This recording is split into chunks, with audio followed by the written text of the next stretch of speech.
വിളിച്ചിരുന്നു. അപ്പൊ അതും പ്രശ്നമാണ്. He will manage. He is a smart fellow. അപ്പൊ ഇടയ്ക്ക് വിളിക്കാന്ന് പറഞ്ഞു. അത് തന്നെ എല്ലായിടത്തും എപ്പോഴും എത്താൻ പറ്റില്ലല്ലോ. ഡൈനാമിക് ലീഡേഴ്സ് ആക്ഷൻ കമ്മിറ്റിയിലുള്ളത് ചെയർമാനും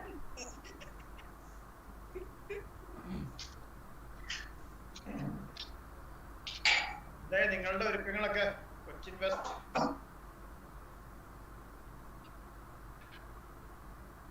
ഇൻവെസ്റ്റിന്റെ സമര പദ്ധതികളൊക്കെ ഇവിടെ വരെ ചെയ്യുന്നത്. ഷാജി ഒന്നില്ലേ?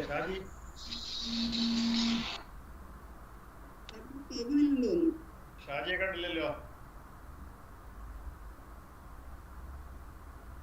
സെക്രട്ടറി ഷാജി വന്നിട്ടില്ല. നമ്മുടെ മെമ്പേഴ്സൊക്കെ ഉണ്ടാവില്ലേ?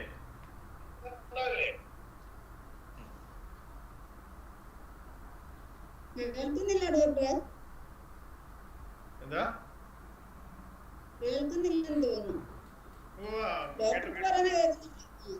പുള്ളിയിടയ്ക്ക് പോയി, പുള്ളി ഔട്ടായി.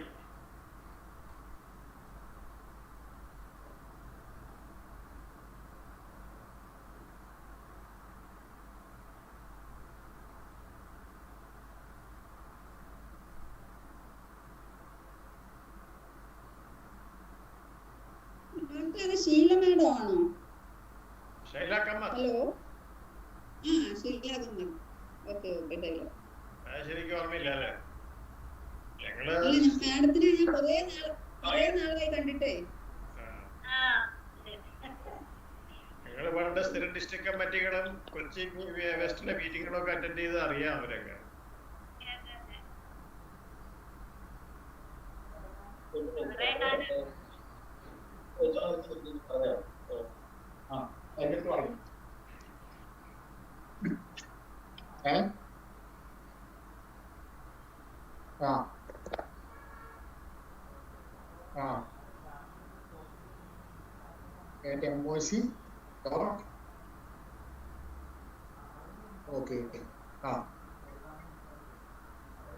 നമ്മുടെ സ്പീക്കർ എന്തില്ലേ? ഡോക്ടർ അജിത്. അജിത്ത് വന്നല്ലോ ചോദിക്കണം. അജിത്തിന്റെ ഞാൻ ഹോസ്പിറ്റലാ സാറേ. പുള്ളി ഇവിടെ തന്നെ ഉണ്ട്. നോക്കാം. ഞാൻ ഒന്ന് അജിത്തിനെ വിളിക്കട്ടെ. പ്രധാന വ്യക്തി നോക്കാം.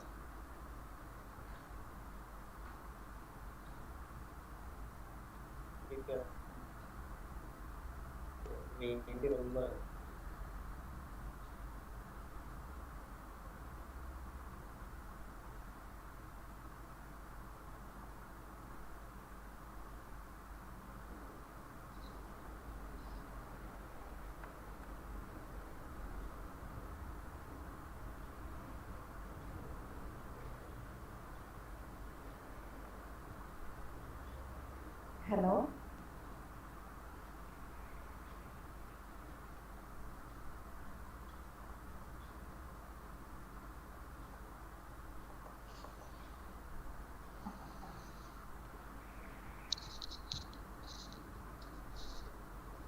Hello, good afternoon, sir. Good afternoon, ma'am. Good afternoon. Sir, I'm Vrinda S, PGT Computer Science of Kendriya Vidyalaya, number 3, Cochin Trust. The KV Trust means Kendriya Vidyalaya. Kendriya Vidyalaya, Cochin Trust. Sir, actually, we plan to have a live streaming session along with this. And right now, all the activities on the entire screen is now going in air in YouTube. We are waiting for a principal to start the meeting. Speak carefully. You are. So I just wanted to remind you about that. Sorry for. Yes, check your speaking, all of you. Okay, sir. Thank you.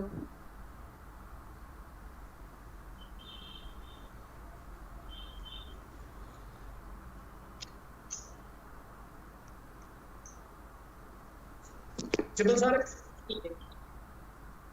Rani, madam. Hello, sir. Good evening. Hello, sir. Good evening. good evening, madam. Sir വന്നോ? ഉണ്ടോ? Shall we start? Join ചെയ്യുന്നു. അപ്പൊ ഞാൻ start ചെയ്യട്ടെ. 4 Okay, sir.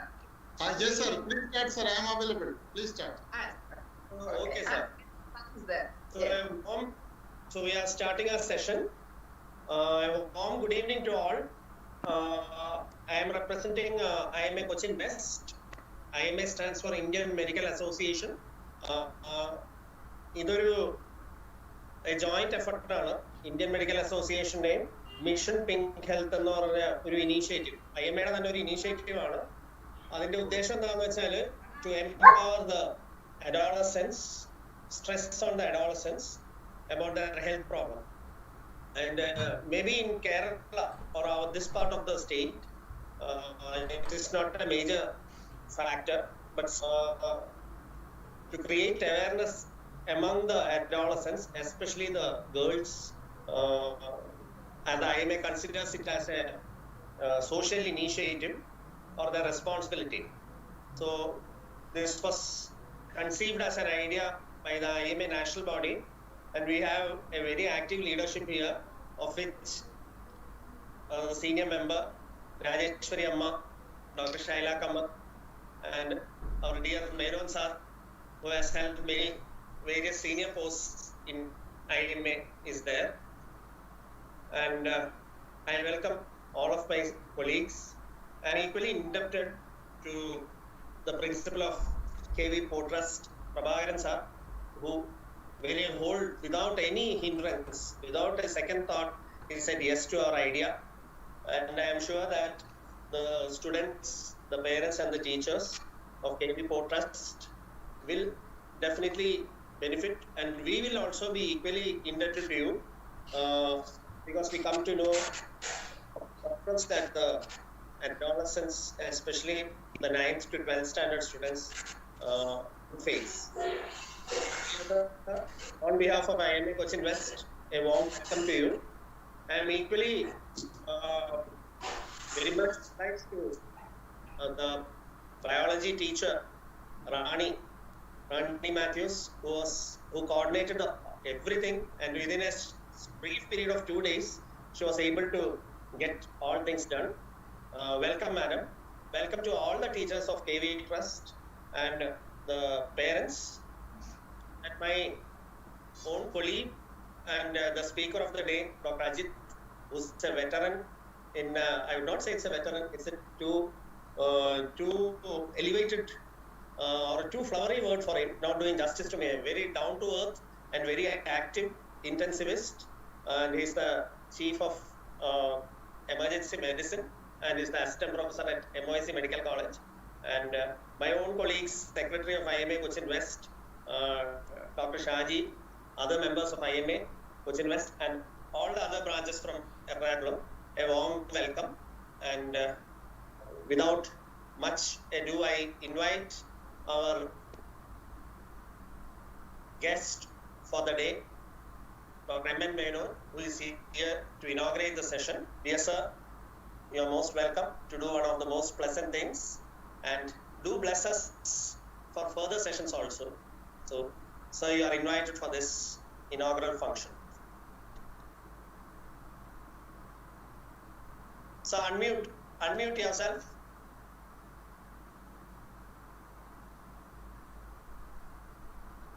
Okay. Yes, sir, I can hear. Yeah, respected IMA Cochin West President Dr. Sadish Prabhu, the KV Port Trust Principal Sri Prabhakaran, IMA Cochin West Secretary Dr. Shaju, State Secretary of Mission Pink Health Dr. Ajeshwari, and WDW Convener of Cochin West Dr. Shaila Kamath, and today's faculty speaker Dr. Ajit, respected teachers, dear students of the school and their parents, members of IMA Kochi and friends. A very good afternoon to you all, and warm greetings from Indian Medical Association. It is my great pleasure and honor to be here for this virtual meeting, where an awareness class on codes and association with the KV Trust School, WDW Mission Pink Health, And thank you, Sadish Prabhu, for inviting me to inaugurate this session.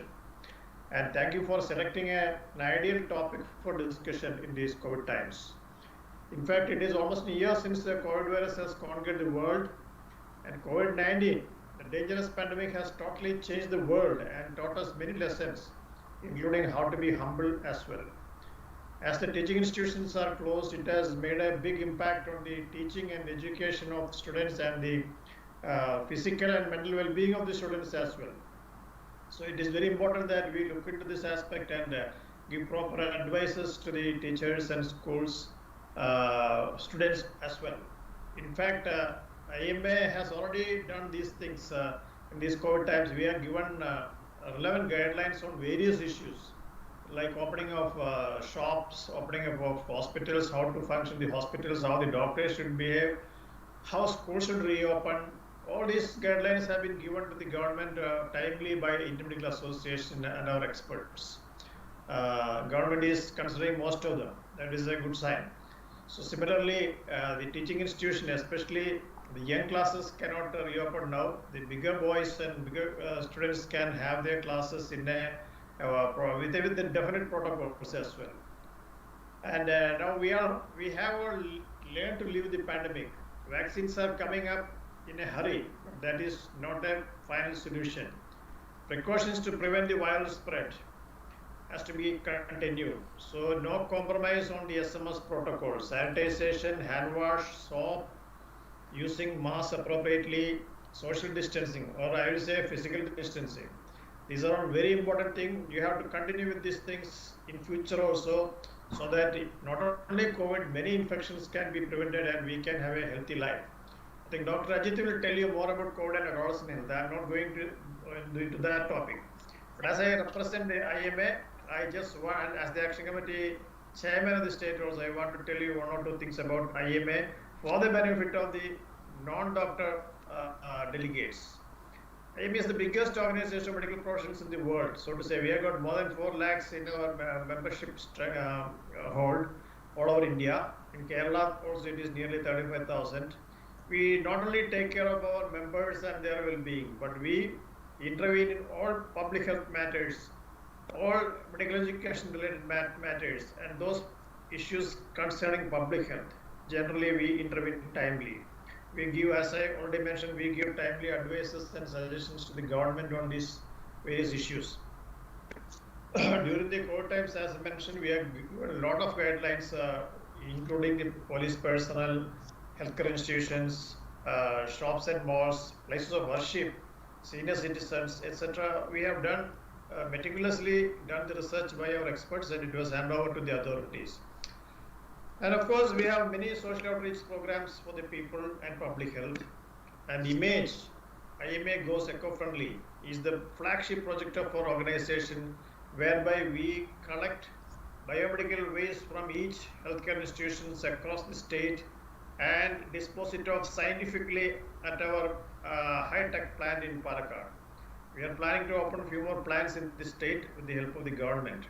Just imagine 55 tons of biomedical waste is being managed daily in our plant. Out of this, currently 25 tons belong to COVID waste. Whereas the government has not perfect systems to handle this biomedical waste, IMA has taken up the challenge over the years, and we are doing it in a regular and meticulous way at par with international standards. Some of you, if you're interested, should visit the plant at Palakkad. That will be a good experience for you all. And again, I cannot help but telling you that ഞങ്ങളൊരു സമരപാതയിലാണ്. 11ാം തീയതി all India സ്ട്രൈക്കാണ്. It is not for fighting for our rights, not for our monetary benefits, not against any systems, but only for the lives of the Indian citizens and public health. Because the government has recently come out with a notification that incompetent people, so to say, because a man who has to do surgery has to be deeply have knowledge about the human body, anatomy, physiology, pathology, and the various pharmacology, medicines used, anesthesia help, everything is needed for doing bigger surgeries in the body. So recent notification has given by the Central Council of Integrative Medicine has given permission to another system, which is not modern medicine. I don't want to call names. This system has the license now to do nearly 15 surgeries, including opening up of your belly, head, cataract surgery, root canal surgery, all complicated surgeries as well. 58 they have listed now, and it will be increasing soon. So whether they have the right knowledge to do all these surgeries, we doubt it. And we are sure that if they are encroaching into this territory of modern medicine surgeries, it will be the catastrophe of public health in the country. The lives of the human beings will be in trouble. This is a detrimental retrograde move made by the central government, which will affect the public health to a very bad extent. At present, we are far ahead than many of the other countries, especially Kerala is at par with international standards as far as healthcare delivery system is concerned. Now, the central move will definitely pull us back. We'll go to the 18th century probably, when unqualified people are going to do surgery. So I don't know how they are going to manage the infections and those things that can come up after the surgery, or some major emergencies coming during the surgery, like sudden downfall of blood pressure, anaphylaxis, heart failure, cardiac arrest. These people are not competent to handle all these things. Or even every qualified surgeon opening an abdomen means it's a new chapter. He will learn a lot of things there. He will have to make quick decisions to tackle the crisis if it is there. So how these people without any basic idea about the anatomy, physiology, and biochemistry are going to operate upon you? I think more than us, you should be concerned. The public should be concerned, because it is your life, and the life of the future generation is at challenge by these unscientific methods of treatment proposed by the government. So you have to think deeply about these things, and you show your protest to save your lives. We are leading the way. We are just fighting for you, for the public, not for us. We have no much benefits here. We will do our job very well. Let there not be any encroachment between the systems. Modern medicine is a highly advanced scientific system. There is no room for other unscientific system to encroach into our territory. If there is a system with fundamentally an Indian medicine system which has got its roots in scientific aspect, let them grow independently on its own, and let them find out measures to do by themselves, not encroaching to other territory, because modern medicine is vastly advanced. It is not easily digestible for any layman. It is very difficult. So I request you also to realize the fact that we have been forced to strike by these sort of funny judgments by the central government and health authorities, which is going to endanger our human lives. That is why we will be on the streets on 8th afternoon, and then again our hospitals will not function from 6 a.m. to 6 p.m. on 11th of December, but emergency services will be there. We'll take care of our inpatients in the hospital. That will be taken. We don't neglect other things. So I just want to convey this message to you, because you are the ultimate sufferers. The ordinary men and the patients will be suffering. So you have to think about this twice and be prepared to face this situation and tackle it. Try to prevent this notification to come to the existence, so that your health will be saved. So much so, I will not lengthen my speech, because you all are waiting to hear Dr. Ajit. So I take this opportunity to declare that this academic session awareness class arranged by Cochin West and the KV Trust School is officially inaugurated. Thank you.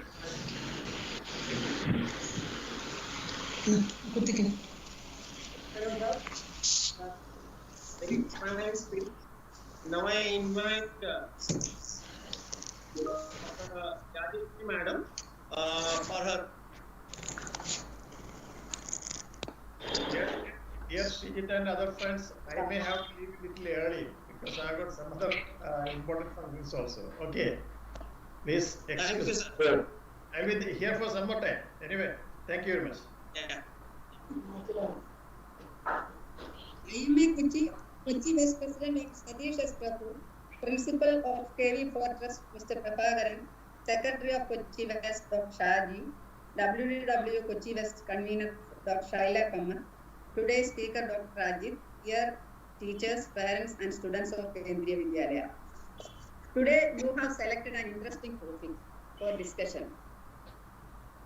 Adolescence is a period which is enjoyed by all students. We also have enjoyed that period very much.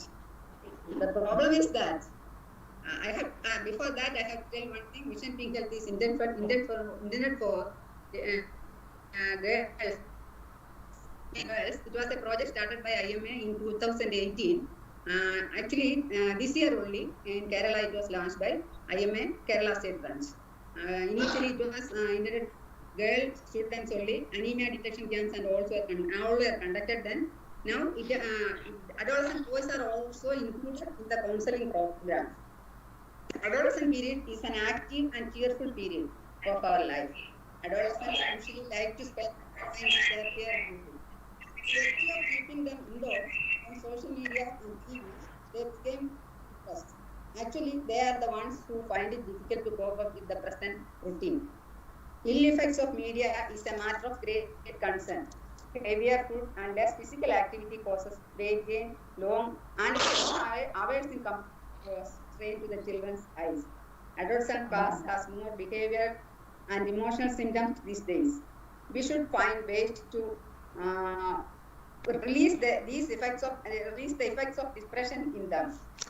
Parents also undergoes a lot of stress, especially those who have jobs of their own. Classes like this will be useful for both parents and children. And I congratulate IMA Cochin West for inviting me to this session. The problem is that I think I can talk in Malayalam also. Many of you may be understanding in Malayalam. നമ്മൾ വളരെയേറെ enjoy ചെയ്തിരുന്ന പീരീഡാണ്. Can I talk in Malayalam? Yes. Adolescent പീരീഡിൽ നമ്മൾ കൗമാരപ്രായത്തിൽ നമ്മൾ ഒരുപാട് enjoy ചെയ്തിട്ടുള്ള ഒരു പീരീഡാണ് നമ്മുടെ ജീവിതത്തിൽ. നമ്മുടെ കുട്ടികൾ അത് മിസ് ചെയ്യാണ് ഇപ്പോൾ.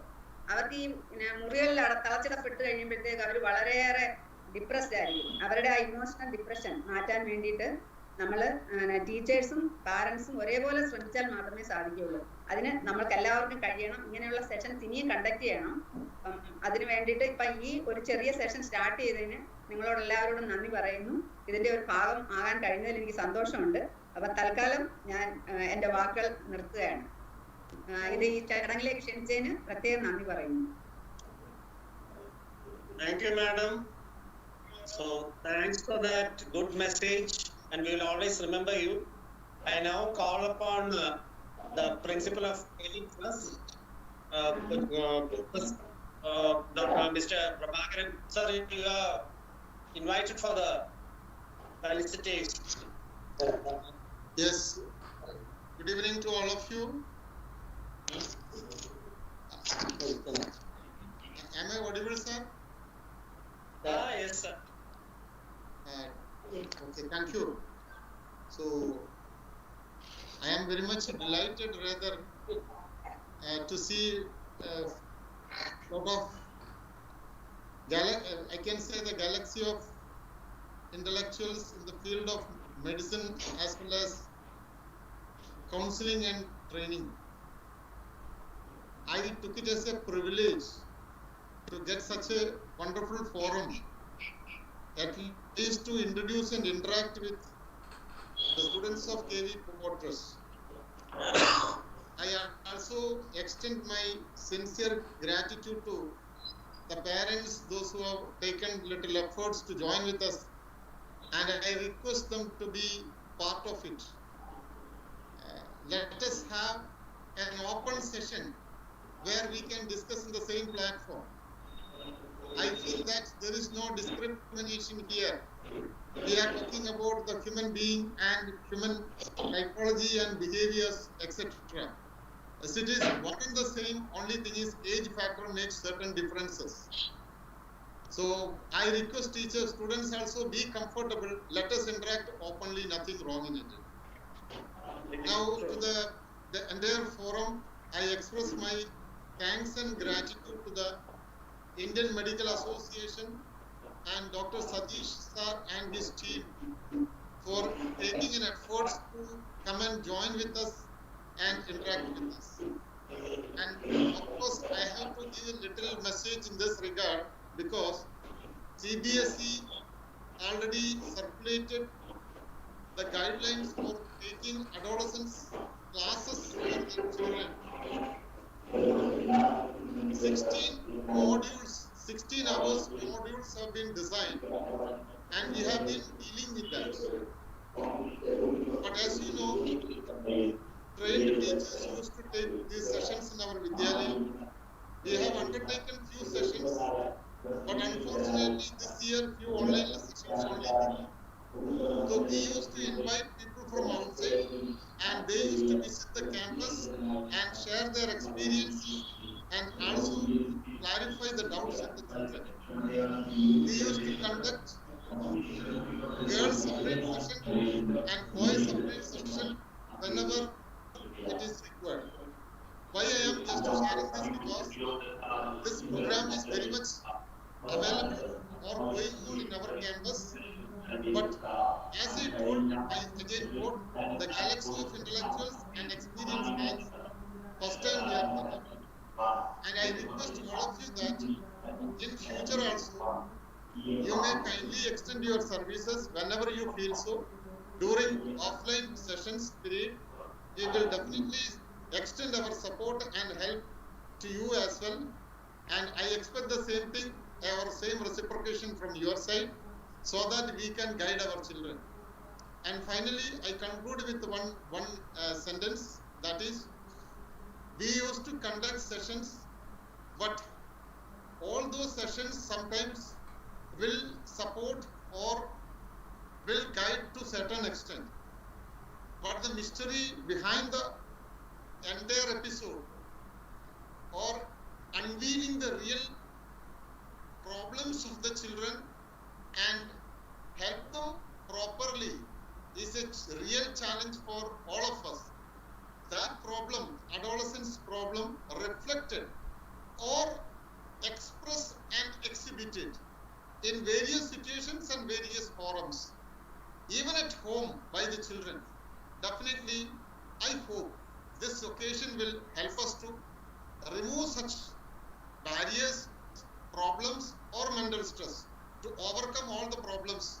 And I once again thank all the dignitaries available with us. Thank you. Thank you, one and all. Thank you, sir, for that good message. And also, I assure you that we'll always be with you for the future sessions. Now, I invite my own senior colleague and secretary convener of the WDW IMA Cochin West, Shaila Madam, for her felicitation. Madam, you are most invited. Can you hear me? Yeah. Can you? Very much, yeah. Very clear. Dr. Satish, Dr. M.N. Menon, Chairperson, IMA State Action Force, Dr. Rajeshwari Amma, State Secretary, MPH Chairman, and Mr. Prabhakaran, Principal, KV Quarters, Kochi, and parents, teachers, students, and my dear friends. Good evening to you all. Let me first congratulate Dr. Satish for implementing this in our branch, this important project of IMA at the national level. The importance of this MPH is mainly aiming at adolescent healthcare. They have a lot of problems, medical problems, psychological problems, mental stress and strain, physical changes, peer pressure, parental pressure because of selection of career deciding courses, and so many other things. Another problem they face is pediatricians and physicians hesitate to treat them because pediatricians think they are grown up, not small children. Though IFP has made it clear that the age is up to upper limit of pediatricians.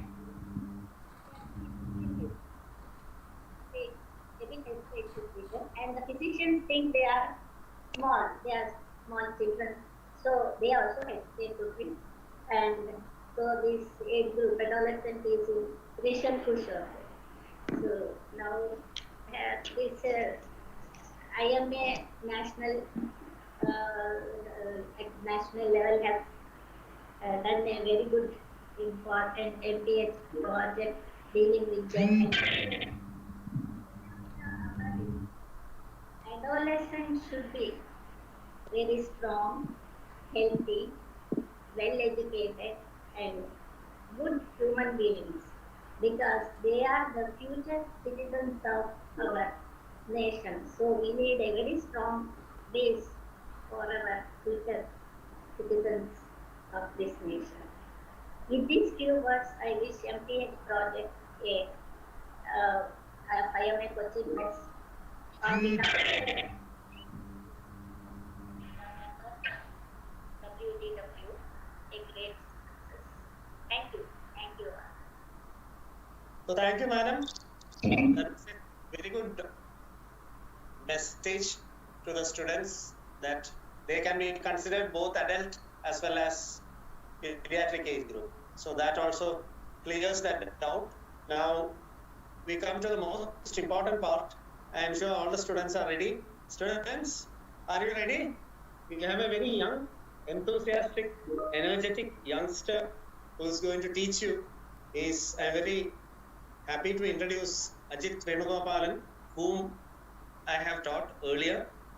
And I'm very proud to say that he's now heading the Department of Emergency Medicine, has many publications to his credit.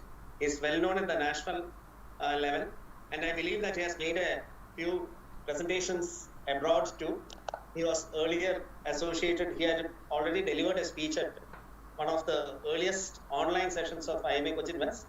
Now, Ajit, I'm sure you don't require any further colorful descriptions. You are most welcome. And now the ball is in your court. Please do enlighten the students and carry on with the session. You are most welcome. Thank you, sir, for those kind words. I hope I'm audible at this point. Yeah. It's indeed a great privilege to talk at a forum where the school and IMA is interacting together. KV Portrust has been one of the major schools in Cochin for past more than 3-4 decades. And being a student from Ernakulam itself,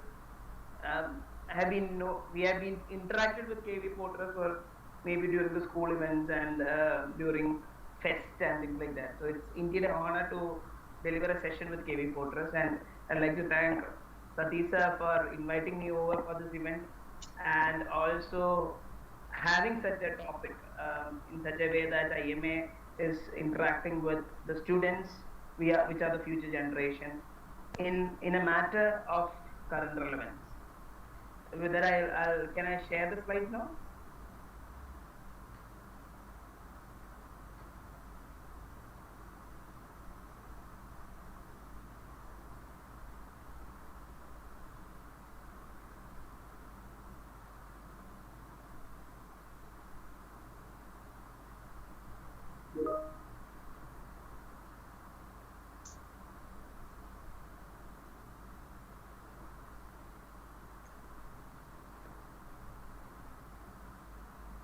Yes, Ajit.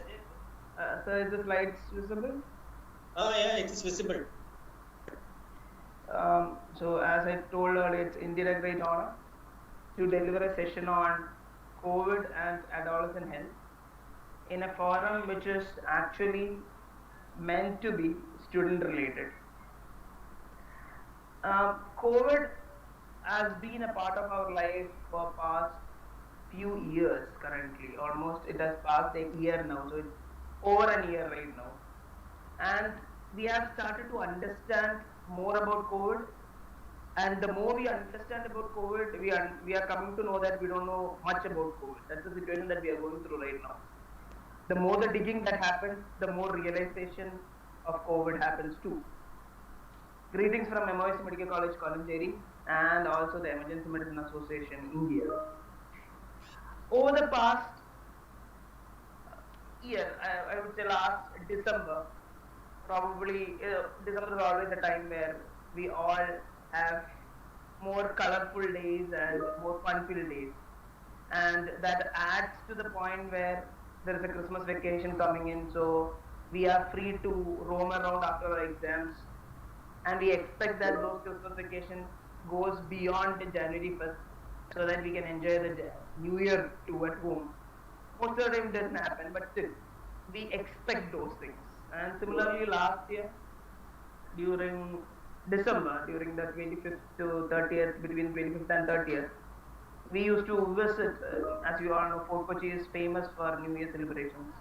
So we used to visit Fort Kochi with family. We spent an evening in Fort Kochi, and it was a very relaxing time. And we thought that okay, next year we'll come back, try spending an evening on the New Year Eve itself. Which actually, being in Cochin itself, I have not attended a New Year Eve in Fort Kochi. But now, when it's just 25 days from New Year, and we could realize that that dream and that wish is not going to happen this year. And probably I'll be spending my New Year at home, probably watching TV or snoring away to glory. And that is a fact that we all have to understand and move on. That COVID has literally turned our world upside down. It has literally taken us to a completely new normal. And that new normal is something that we have to face now and understand it and now move on with it. And the facts are the facts itself. Let's start realizing it better.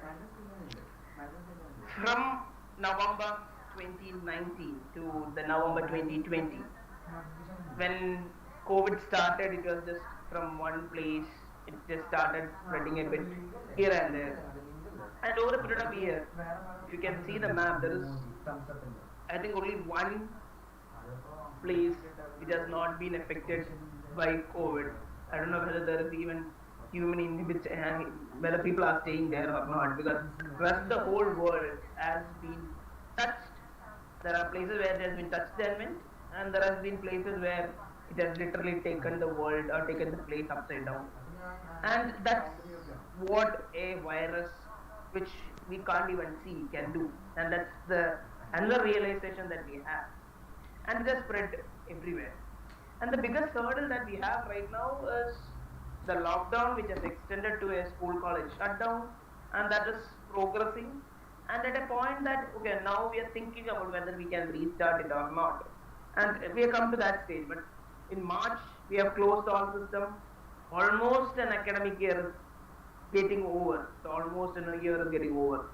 And at that time, we are just starting to think whether we are in a position to restart. Let's go through some more facts so that we get a clarity about how or what we are going through right now. My whole agenda of the session will be to introduce the concept of COVID-19 and adolescent, the preventive measures, the psychological concerns and the support, and the stigmas associated with it. I'm sure that most of the students, there will be students who are much more updated about COVID than me and most of the senior faculty. People have been a part of COVID and have been listening to COVID, have been literally fed up about COVID for the past months. So this is just it's a review for most of you, and we'll just discuss few things. So as a result, this whole session, there are lots of expert senior faculties here, and I'm sure that this could be more of an interactive session. You can ask doubts whenever you want, or you can ask towards the end of it, so that it gives a better clarity for you students about the healthcare hazards associated with it, and be more vocal about what is happening. To introduce the concept coronavirus, it's a type of virus which has been inhibiting the mammals earlier and birds before, and now it has slowly moved on to the largest mammal group, that's the humans. It has literally come into the humans, and once it has come into the humans, it has literally spread from each part of the world to another part of the world. And it's a family of RNA virus. There are two types, DNA virus and an RNA virus. Corona is a family of RNA virus, and it was initially called as SARS-CoV-2. That's it's basically a medical terminology that is severe acute respiratory syndrome, which basically means that something that badly affects the respiratory system or the lungs. And it was Corona 2 because there was one Corona which came and went and which did not really make much of a hurdle for us. Then slowly, because probably the name was not catchy enough, it later on changed into COVID-19. which was Corona disease 2019. And March 2020, WHO declared as a public health emergency and as a pandemic. And March itself, our government went into a lockdown because of the person-to-person transmission is high, and it produces serious public health risk. Mode of transmission is mainly two types. One is the droplet spread, that is basically when someone coughs or someone sneezes, the droplet that comes out of it, when that goes and touches some other place or some other face, some other person's face or nose, he can get the disease. Or it could be something called as fomite spread. Fomite spread is basically when this droplet goes and rests on a surface, and when you touch that surface and accidentally touches your nose and things like that, is basically something that you are spreading from one place to another. And those two, that's a fomite spread. So you can have either a droplet spread for COVID or even a fomite spread for COVID. Both the spreads have been really much documented and has been producing hurdles. And just to get a better awareness, a droplet spread is like it spreads once you sneeze or cough or even when you talk. There is going to be a spraying of droplets to that surrounding. And that's why we talk about maintaining the distance of 1 to 2 meters, so that even if that happens, it doesn't come to us, it just drops down at that point. And as I told earlier, the corona being a family of virus, it has literally traveled the world even before this, and in multiple names it has. It is a virus which has been, as I told earlier, it has been, there is one called as SARS-CoV-2, then there is a MERS-CoV, then the S-COVID, and right now we are going with the SARS-CoV-2. And SARS-CoV-2, it appeared in China. 82% children reported household contacts, 10% children were asymptomatic at the point, 44 to 50% children have fever, and case fatality rate for children at that point, for adults were 0.9 to 3%. Children fortunately was 0% initially. But right now we have started to get cases too. And just to introduce the whole how COVID traveled and things like that.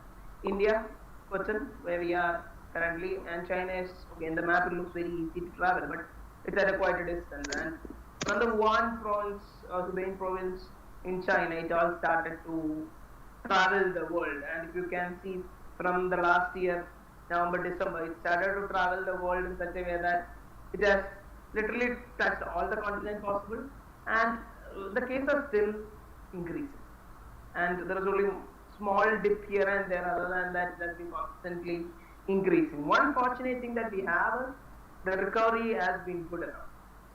Coming to Kerala, which has a population of 3.45 crores, every district has been touched with COVID, every district has been currently having cases of COVID.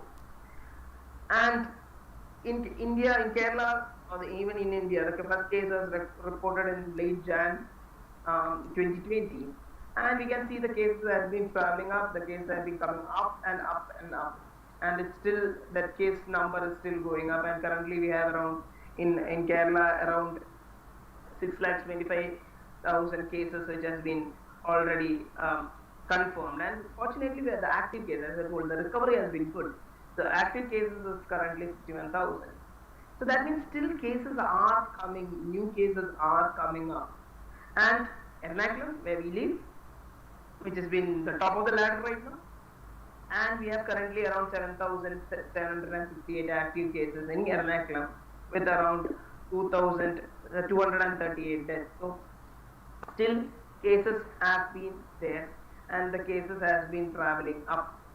And that's a part of the system that we are going through. We have to understand and realize that this entity or this is not over yet. We have to understand clearly that this is spreading at a good pace, and we have to understand that we are the people who can transmit it from one place to another. And it is not just our safety that is a concern for us. We may be healthy, we may be asymptomatic, but we can take it from one place to another and get it to a person who has multiple comorbidities or has multiple other diseases, and he may or she may be ultimately getting affected with this disease, and we are just a carrier to that person, and we may be an asymptomatic carrier. So as a result, what we have to understand clearly is that even though we are safe or even though we think that we are healthy, we are a potential carrier. And that is the most important thing that we have to understand. And moving on with it, if you can see the Ernakulam district again, the cases have been piling up. But fortunately, one big advantage that we have currently is the recovery rate has been good. Daily, there is almost equal number of recovery cases and positive cases. So that's a good trend that we are having. But are we seeing the actual picture? Are we actually understanding and realizing, okay, this is the ultimate of COVID?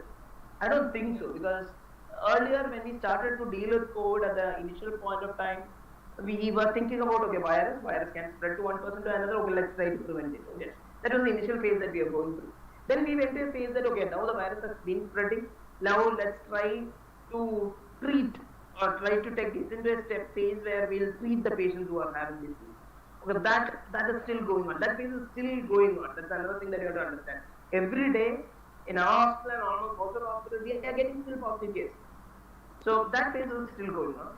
And now we have understood something, that we have come to a phase where there is a big, huge arena things which are still unaware, called as post-COVID syndromes, where people who has been COVID positive, who has come out of COVID, probably 2 months, 3 months, 4 months back they had COVID, still having some symptoms which is probably a sequelae of the COVID. And yesterday, one of my friend was talking to me and telling me that he had COVID positivity around 2.5 months back. He's still telling he's really fatigued. He still cannot at certain days get up from bed and do his routines. That much fatigue he is having. Certain people are still having breathing difficulties. They can't even climb stairs. There are people who is having very bad hair loss post-COVID. There have been people who is having diarrhea, recurrent diarrhea post-COVID. There have been people who is having malaise. There have been people who are having all sort of non-specific symptoms, which we don't regularly see with other viral diseases.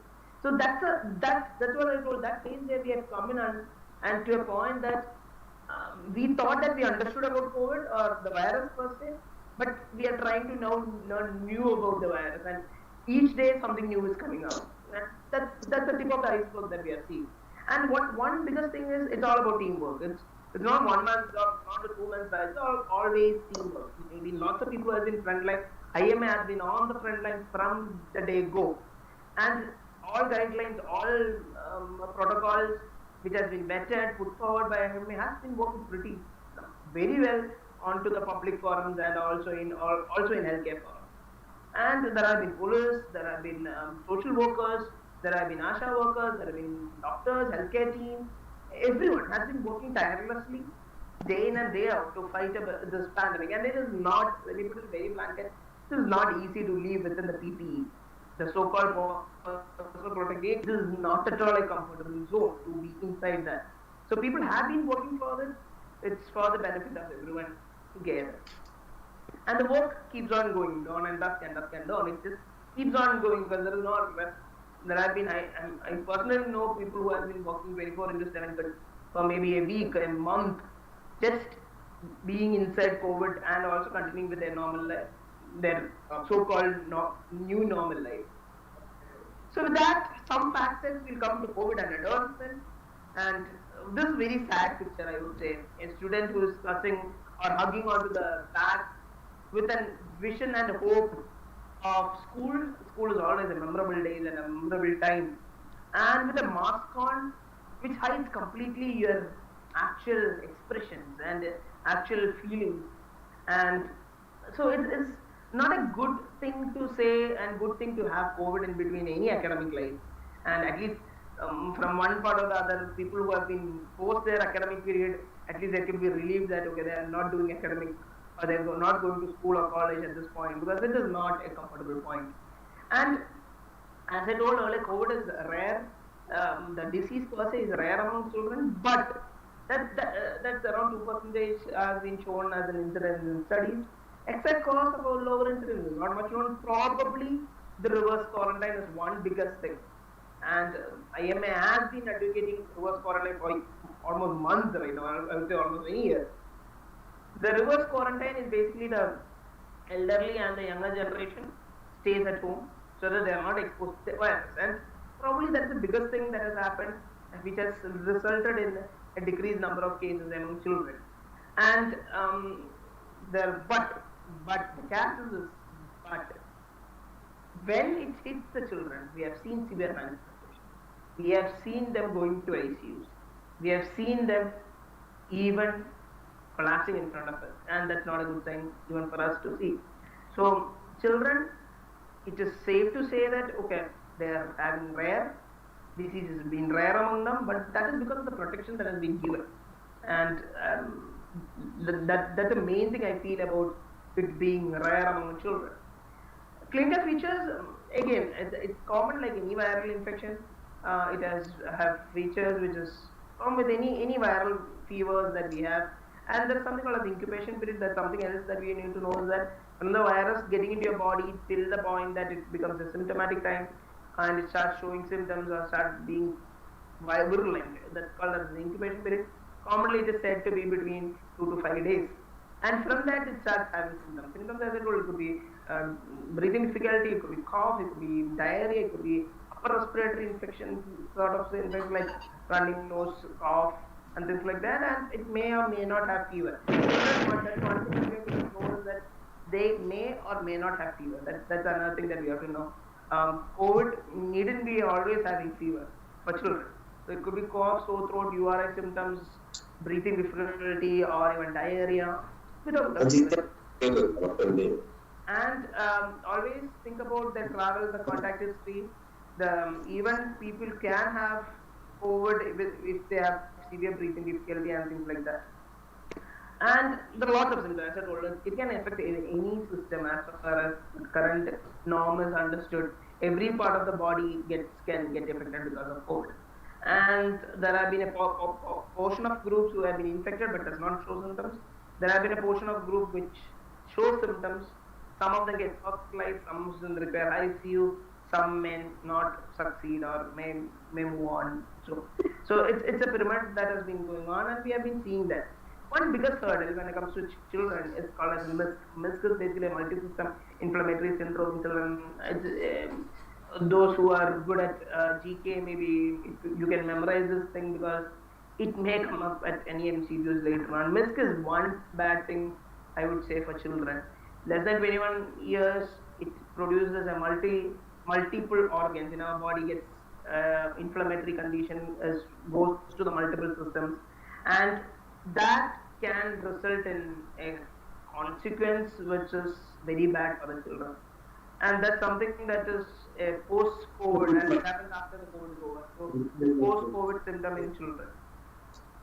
And things that we need to know is that there is a group called as a symptomatic group, there is a group called as pre-symptomatic phase, where just before the symptoms onset, but you are having the virus just before the symptoms onset. That's called as a pre-symptomatic phase, even where it's said that 2 days prior to a symptom onset, you can infect others.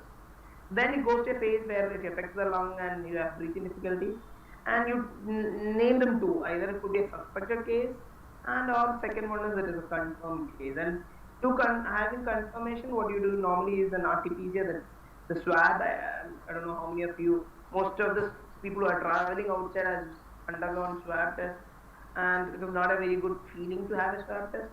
Either it could be an nasopharyngeal or a nasal or a throat, or in a ventilator case, we can go for the other things like aspirates and things like that. And RT-PCR has been the gold standard for identifying things. Said about the COVID per se, the disease, as I told, most of these have been saying part and parcel of your life, and you've been hearing it for the past almost a year. And the biggest thing is prevention is always the most important thing. Virus can scare you, but you are much more equipped to deal with the virus, and that preparation is the most important thing. And prepare, but don't panic. When you start panicking, you forget your preparatory steps and you fumble. And that should not happen. Be prepared to fight against anything that comes in front of you, and be confident with it.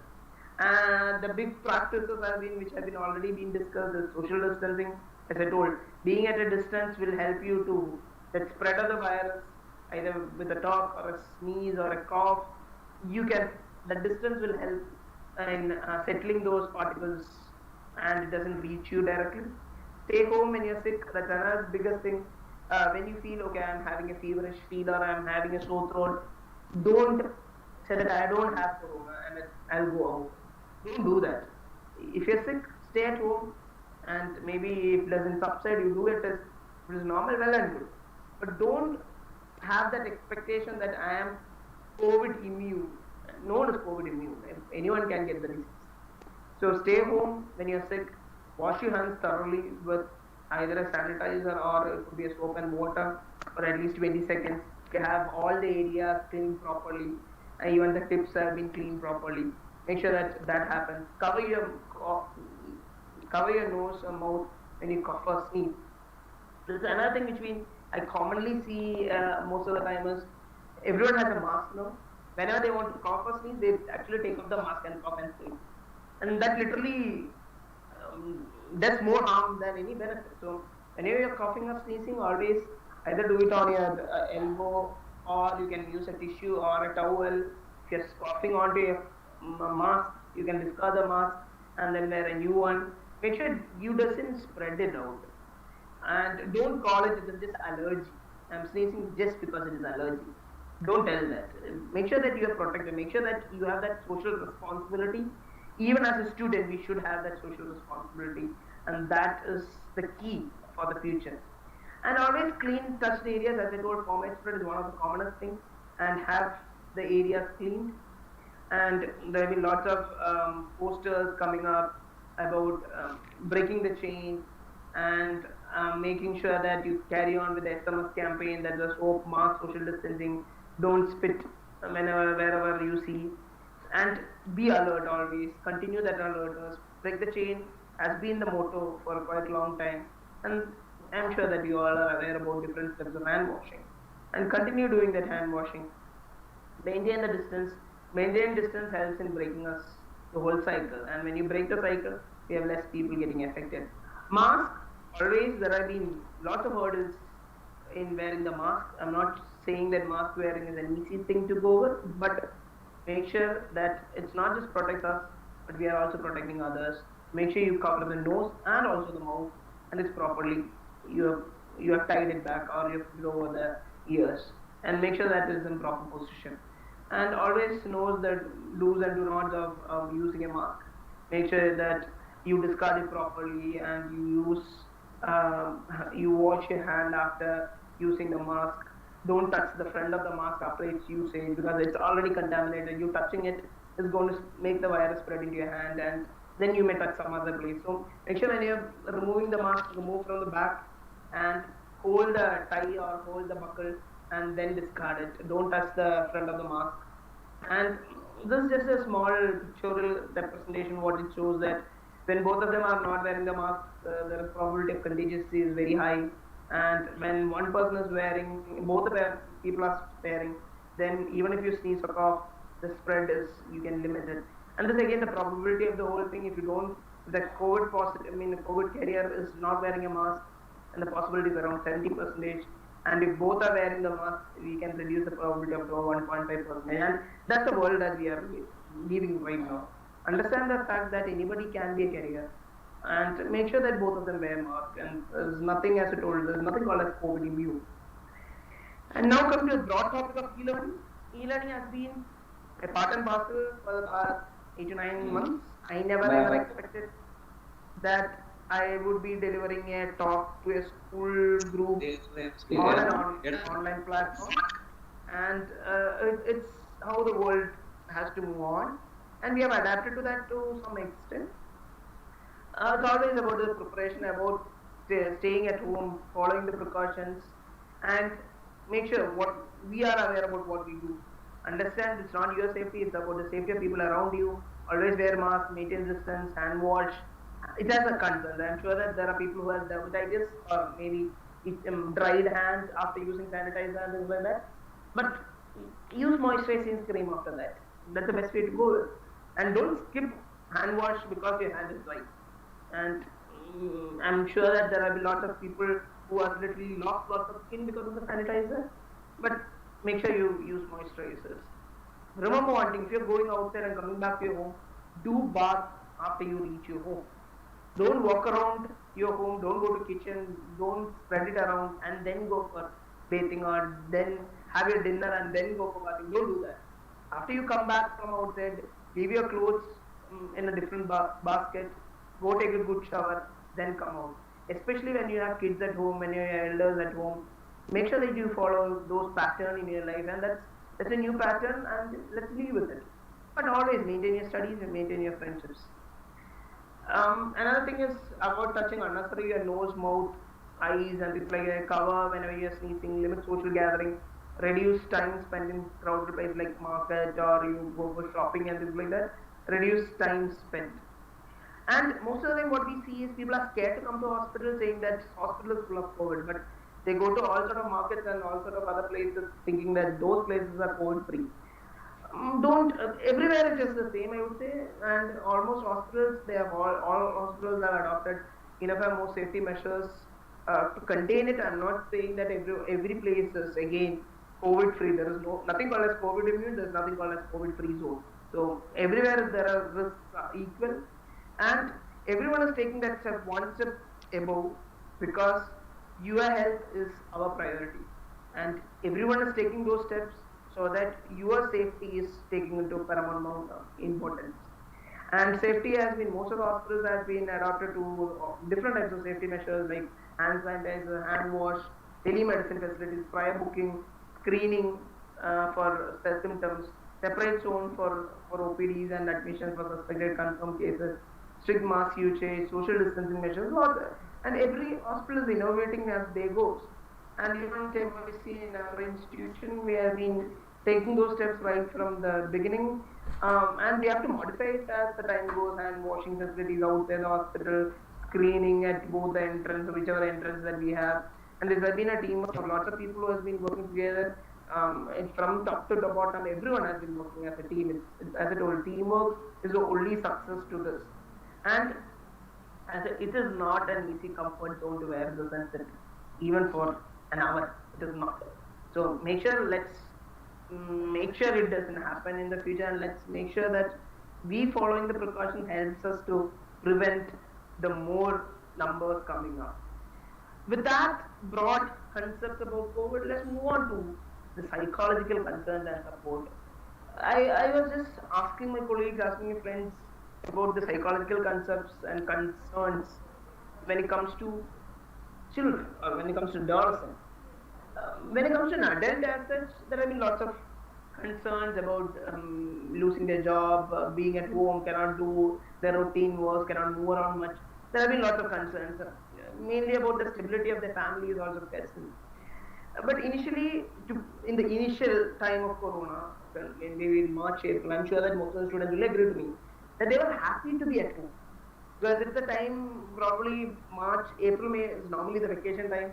So April was a step 1 month before. So everyone is happy that there is one holiday that just pops up in between, and that too in between exams. And it's always a happy moment.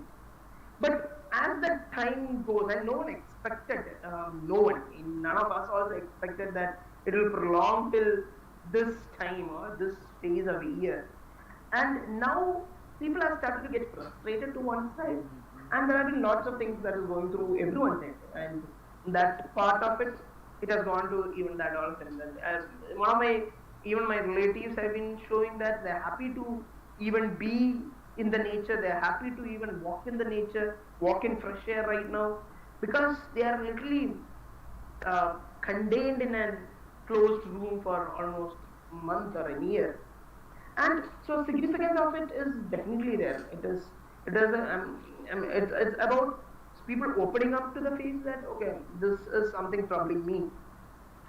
And it's always sad to have a vacant room of tables and chairs where you can just walking through. I'm sure that each teacher who's either in this session, when you walk through any of your classroom in your school, it is always, it feels something missing when you don't hear the sound from the class. Normally, teachers are happy to tell that, okay, I need a pin drop silence. It's even when we are taking a session, we always say that, okay, we need a pin drop silence. But after some time, when there is a pin drop silence goes beyond some time, we ask, what happened to everyone? Why are you not talking? So that's the same phase it goes through. I'm sure that students of class 10 and 12, the last year, when you had classes in the morning and things like that, when you walk into the school and the school is empty, you feel some void there. And that's the same thing that has been happening to almost all the teachers for the past almost a year. And it has been strictly coming down from March 24th, then slowly it started revoking from September, but still schools are remaining closed. Online classes are literally replaced classroom teaching. And there have been lots of concerns about this. Concerns among parents are that, okay, the school is closed. One side is fine, the school is closed. But the other side is normally most of the parents may be working and the children have to be alone at home. And that's another concern that they have. And they are also concerned about the future of their children, how these things goes. And there are lots of difficulties they face with online teaching. We also, at times, we do have a regular online teaching for our own colleagues and our own team in the institute. We feel difficulties when you have the network issue. May not everywhere there may be good network and things like that. So the difficulties in online teaching is definitely a huge hurdle, and it can ultimately irritate the person on both the sides. Social distancing is definitely another hurdle. Maintaining the kids of younger primary school to sit and you sit in one corner and sit in that place itself and making them sit there is not an easy task at all. And there have been increased internet use among children. We don't know whether that has literally touched their children's mental health and whether that has been disturbed, because daily you are going through articles and you're going through your online teaching regularly, and you are literally stuck yourself onto the computer screen or laptop screen or everywhere. So the concern among students, and that is the most worrying part of it, the students are normally enriched with lots of things like nutrition, the emotional, developmental things, and it all got hindered because of this COVID. There's less outing, which even worries even us. So I can understand how students will feel about it. Less opportunity to display talent. There are people who have been exceptionally good, or maybe who have come up to that exceptionally good pace of their talents, and now over a year you can do it. The opportunity for recreation is lost. The peer support. I'm sure that teachers also and parents will also agree with it. There are lots of students who are happy to share their problems and their happiness with their friend circle, and rather than with their parents or maybe with the teacher. So that peer support is also lacking, and that has also altered the characteristics of their mind. And the psychological support teachers are definitely a backbone. I'm happy to say, even after I passed from my school for over a more than there have been teachers who are still supporting us from my school days. I'm still talking to my teachers at school days, and that support is lacking for the students, and that's a huge miss for the students. And biggest another hurdle, I would say, I will go crazy if the playgrounds and courts were closed when during my school days, and I'm sure that any of you will agree with that. And that is another big hurdle that we are having. And these things have resulted in lots of confusion, lots of discomforts, and this is basically not pediatric specific, it's basically adult also. There have been stress, anxiety, depression, sleep impairment, stigmas, psychiatric issues, social needs. There are lots of happening. Even every day there have been happening across, and people, some of them have asked for help, and these are the only in the numbers that we have people who have asked for help. I'm sure that the number is much more than this. And this picture caught my eyes because this is one depicts the life that we have right now. The social isolation, I would say, is the biggest thing, or biggest hurdle, or biggest punishment that anybody can give anyone. I'm sure that there was one school chapter in English about putting a person to a room and closing the room is the biggest punishment that you can give them. So that's basically the social isolation that you do. And you have to stay in a room, you have to sleep in the room, you have to eat in the room, you have to work in the room, you have to study in the room, and you can't step out. And that is not an easy thing, especially people who are staying in flats and things like that. And They can't even go out and feel the nature, and that is something that is lacking. And the more the worrying facts are changing behavior because of these hurdles, students have started to change their behavior. They started to get irritated. I'm not generalizing the whole thing. There are few people who are starting to change behavior. Excessive isolations have happened between children and adolescents. Their health or mental health has been poor because of sleep disturbances, excessive anger, difficulty concentrating, and those is a huge challenge. And Kerala government is focused on children's mental health after 66 students suicide during the lockdown. This is one article which came in Outlook, and I'm sure that there are lots of reasons for suicide. Even abuses are happening. There are lots of reasons that could result in a person or a student who can go down in your mental or go to a mental breakdown. And e-learning, we see that okay, the future is e-learning, and the things we all have to go through e-learning, and we are currently going through e-learning, but it has been concerning teachers, students, and parents. And from teachers' perspective, I feel this being a teacher, as we teach our colleagues and juniors, we also felt that the real classroom is missing. It is always a vibe, and it's always an environment where you can go, talk, and deliver, and that is missing. And there is another difficulty to maintain eye contact. There are concerns regarding exams. There is a difficulty to support the needed groups. There may be certain groups or just groups of students which need the special attention. Those are being lost. Teaching complex subjects, complex topics, problem solving, maths, physics, it is definitely a more hurdle. I'm sure that teachers will agree to that, even students will agree to that. Assignments and class tests, it is another challenge. You can't give assignments. That's one positive the students are having. Okay, students have to do assignments, but still the class tests, everything is the labs are happening everywhere. And attentiveness of the students cannot be completely delivered. You can even now I'm talking to a group of maybe 50 to 60. I'm still no idea how many of you are listening, how many of you are watching TV, and how many of you are reading something else. We are not completely lost the clue about it. Certain areas with difficulty of the internet connection, teaching becomes a hindrance, and that is another biggest issue. Everywhere you can't have the net connection the way that certain places they have. There may be a place where there is completely poor network, and taking classes from there, even students having that network issues, it is not an easy task to get it everywhere. For students' perspective, it's just maintaining the attention over a period. Even now itself, the whole thing has crossed 1 hour. I don't know how many students are attentive at this point, and that attentiveness is a big hurdle, and everyone is the same, I would say. Difficulty to ask doubts. And the biggest thing is normally when in school, what I have seen in school is that okay, we have a doubt and we know that it is silly, and we know that okay, whether it is a doubt or not, we have even not clue. We go behind the teacher, or there will be students who go behind the teacher and ask the ma'am, okay, what is this thing? And she or he may smile at you and clear your doubt. The problem is now you can ask such doubts in the public forum, but because online teaching, you are facing everyone together.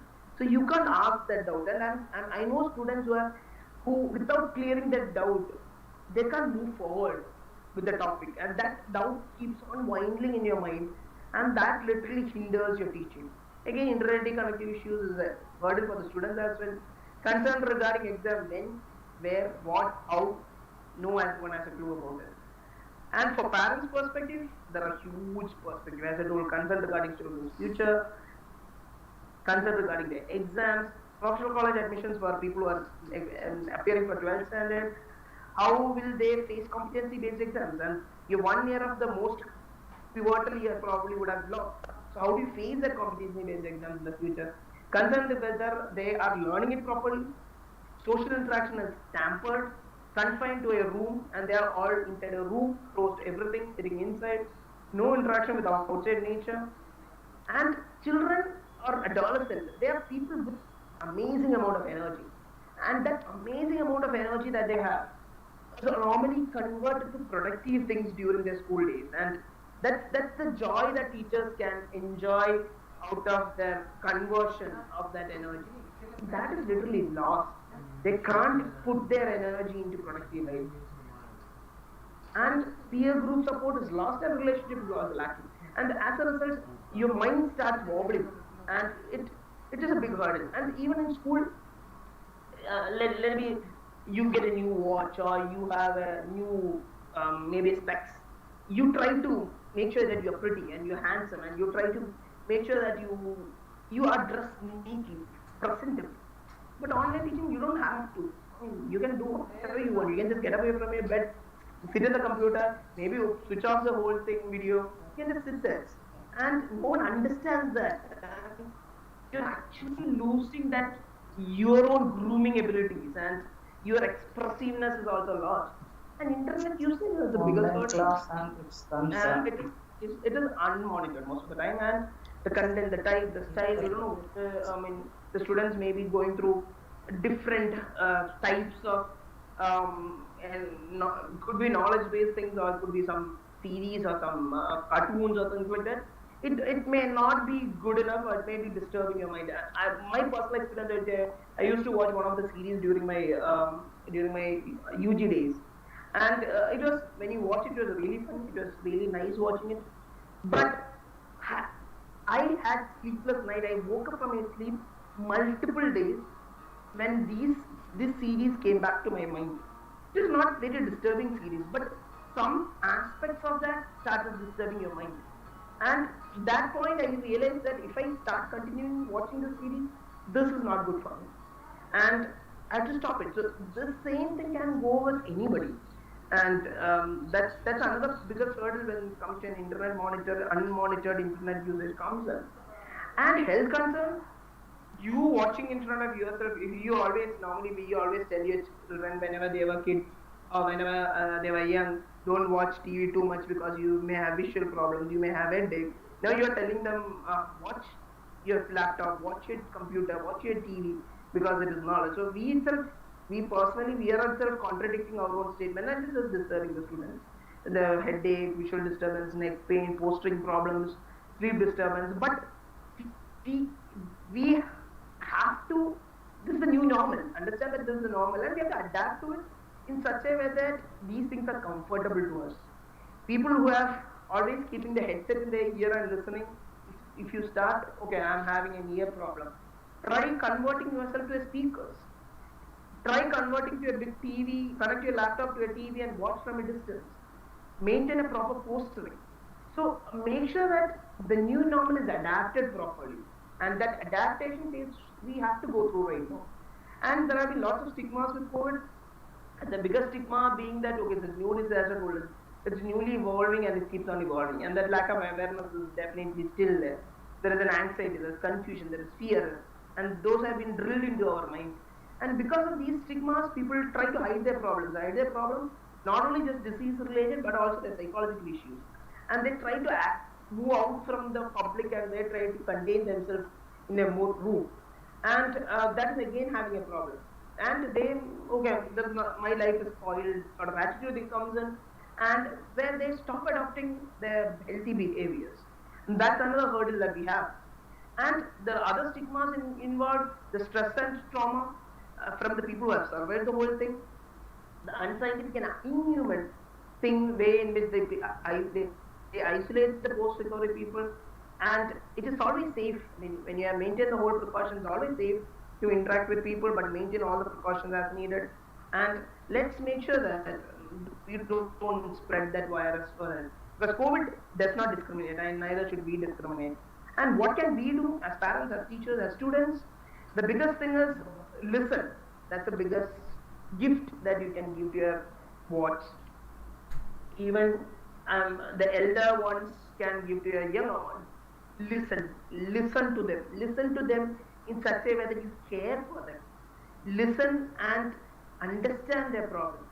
Make sure that you don't they may be irritated. Don't add oil into the fire.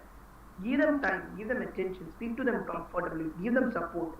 Keep children close to their family, their parents, your nephews, cousins, everyone.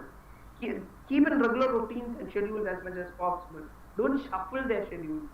Give them clear information on how to reduce the risk of being infected. Make sure that they are aware about the whole thing. And make sure that the clarity is there.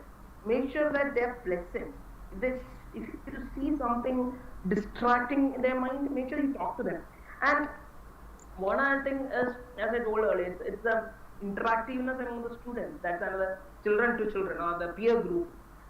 That there is a peer pressure, there is a peer group. Peer group is a good support system. I have my school friends who are still connected. We are still calling through WhatsApp. We are still having our interaction through all those medias possible. And I'm coming to know that okay, Poland is having snow right now, and UK is having snow right now, and all those minute things they are coming to know because their friends are connected, and that's a big support any student can have. Maintain that. Let the student talk to other than the classroom teaching. Let them students have a time where they can talk to their friends. Let them have a casual discussion. I would say, let them have the freedom to talk without anybody monitoring at that point. Let the students talk, and even that through social media, that through this online platform, that's possible. We had our alumni meet. We had our UG alumni. We were planning for multiple days. One spoiled because of first one was spoiled because of flood. Second one spoiled was Nipah. Third one got spoiled because of COVID. And ultimately we decided, okay, we'll have an online alumni meet. And we had an online alumni meet of our UG friends, and everyone is in different part of the world. And it was nice that no one had to have that additional expense to travel down, and we could even talk, tell about our past, tell about how things are going right now, and we could just talk clearly. That gives a pleasant environment that you can have. And what can students do? Understand that it's not just your safety, it's about the safety of the people around you. Talk freely with your parents, teachers, interact with your friends, maintain studies and friendship. Take both of them together. Understand the situation around you and behave it. And 9th, 10th, they're matured group. You mature into the situation. Have a clear mind. If there is something troubling you, talk. Clear it out.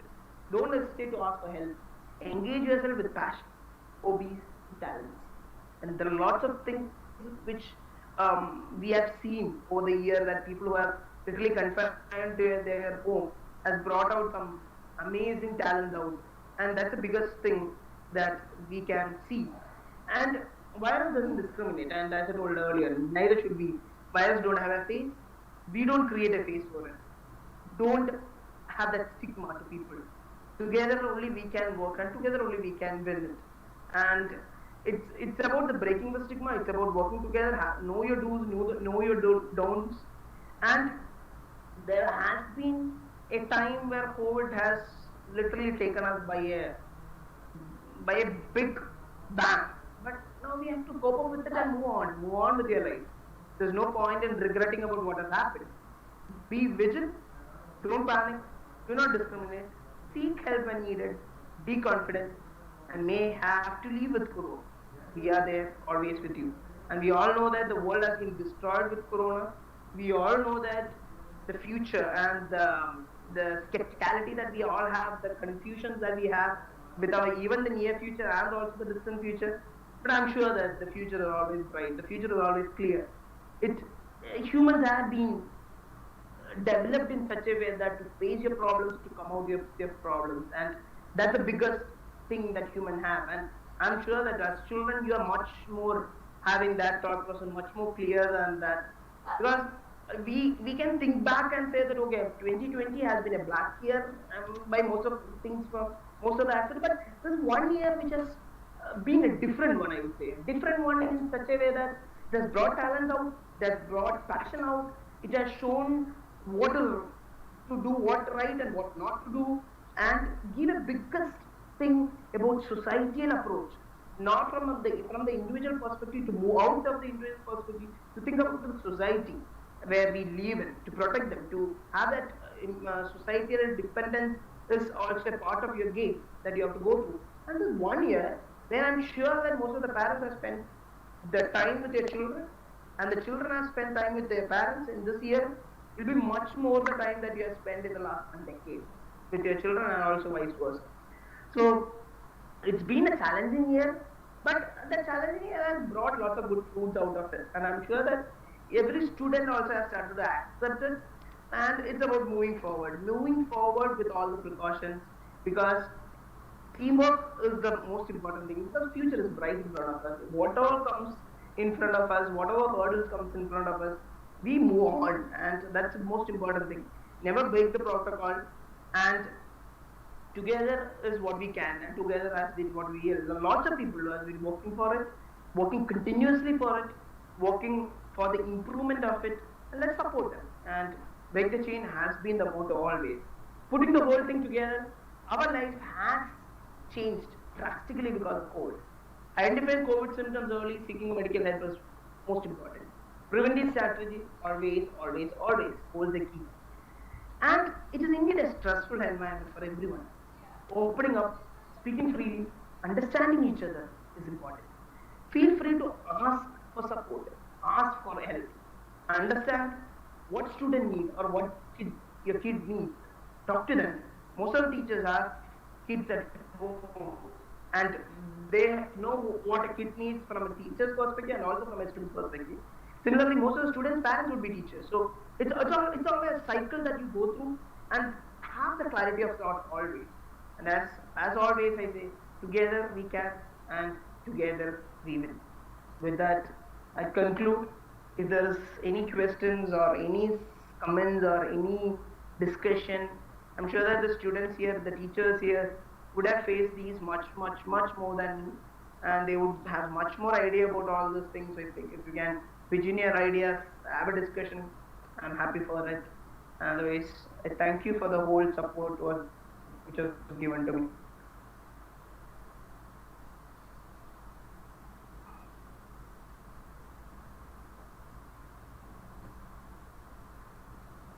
Thank you, Ajit.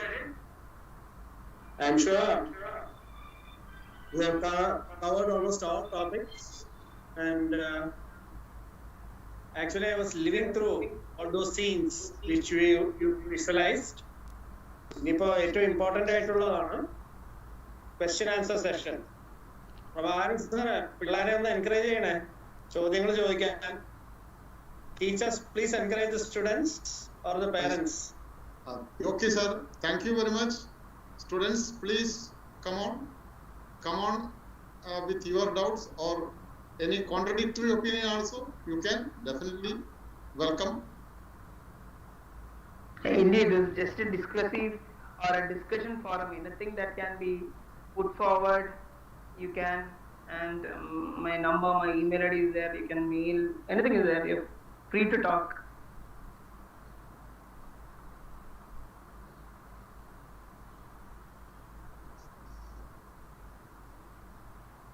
Rani madam, please call few children, one by one, a few of them. I think you can type. ചോദിക്കാൻ മടിയാണെങ്കിൽ.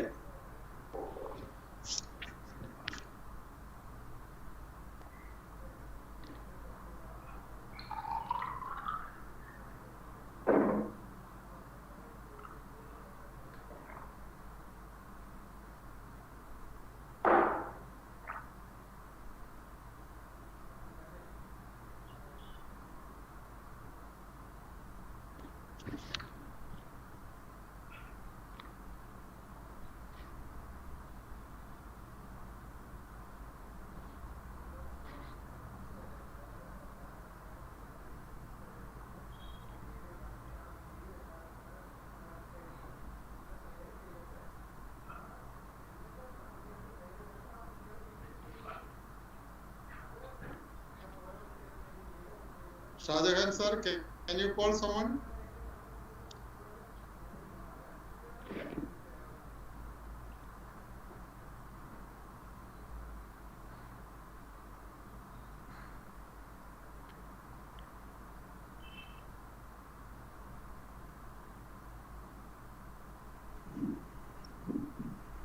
Good evening, sir.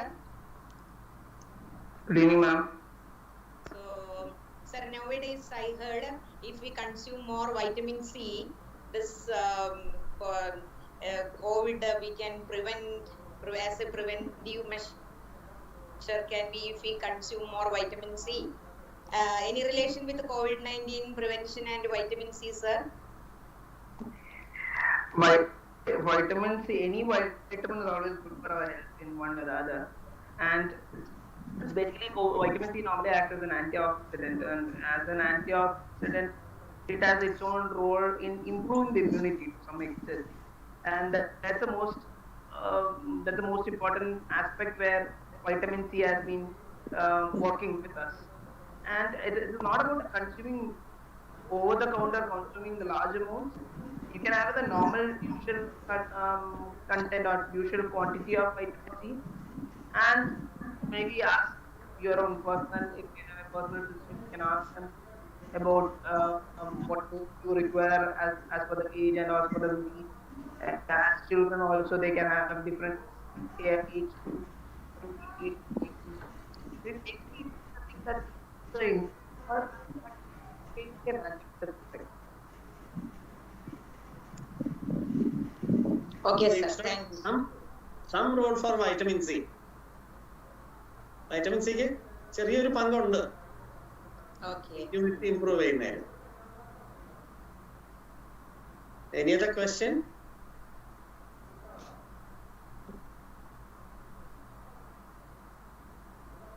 Parents?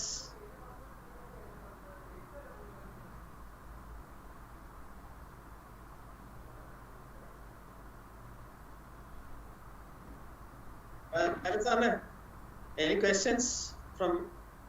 If not,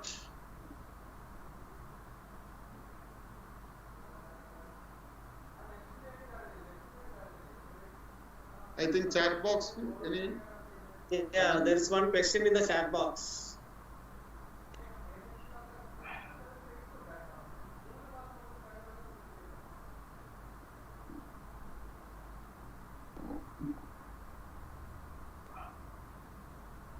അത് chat box നോക്കണേ.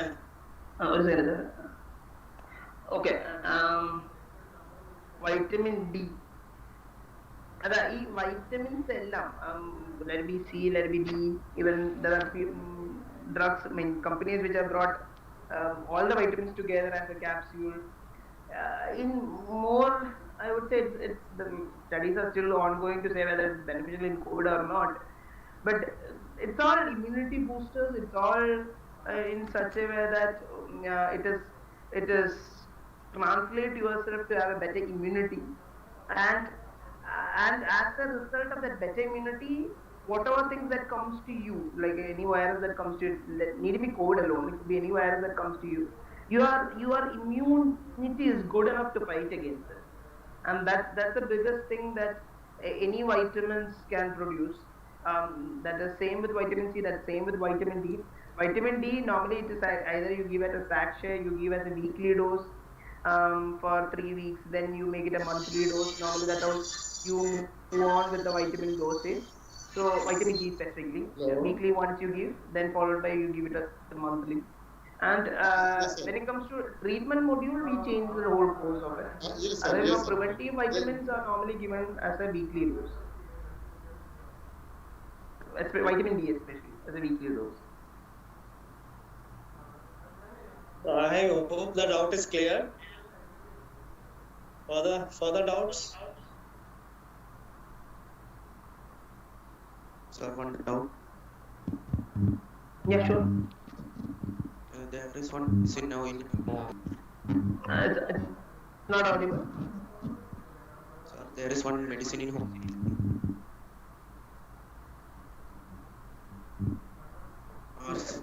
Medicine.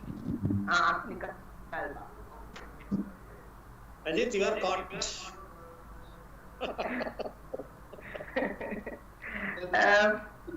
From allopathy point of view, still research are still going on multiple drugs, and I would say, and I don't think that I am in a good position to comment on a drug from another medical fraternity, because I mean, personally I have not done a research on that, so I'm not in a position to comment whether that drug is beneficial or not. Whatever be it, I mean, whatever drug comes to the platform, whatever be it, let it be one drug, or let it be two drugs, or let it be 10 number of drugs, it's always better to have a drug which has faced trials, drug which has gone through different research, drug which has come to a point that it has realized itself, its own benefits and its own harmfulness and its own positiveness. So, and such drugs, let it be allopathic drug, let it be any other fraternity's drug, it's always better to have drugs which have proven themselves through research. And if anything has proven in themselves through research, it's always welcome. Whichever drug, whichever fraternity drug that may be. Even that's the same case with vaccine. Vaccine, I did not touch vaccine intentionally because vaccine is something that has still, research is still going on. And some things which has research is still going on, it is always better that let the research get completed. Then only we'll come to know about the numbers. Numbers speak, research numbers speak for themselves. And that research is still going on. Let's hope that it's good and it will be beneficial for everyone. Thank you, sir.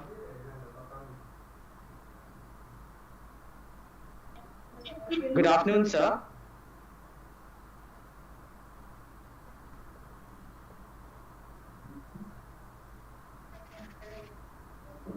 Please continue. Please continue.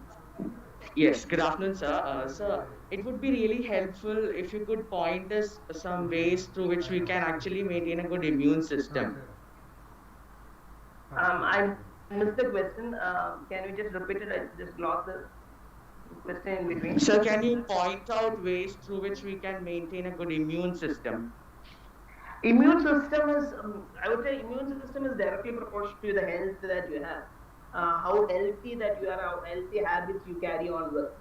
And more than the drugs, more than all the fancy things that comes in the market, a good sleep, wake up early, have a good breakfast, good both morning and evening showering, going out and coming back and taking good shower, wash your hands after every meal and before every meal, drink water, plenty number amount of water, and also have nutritious food.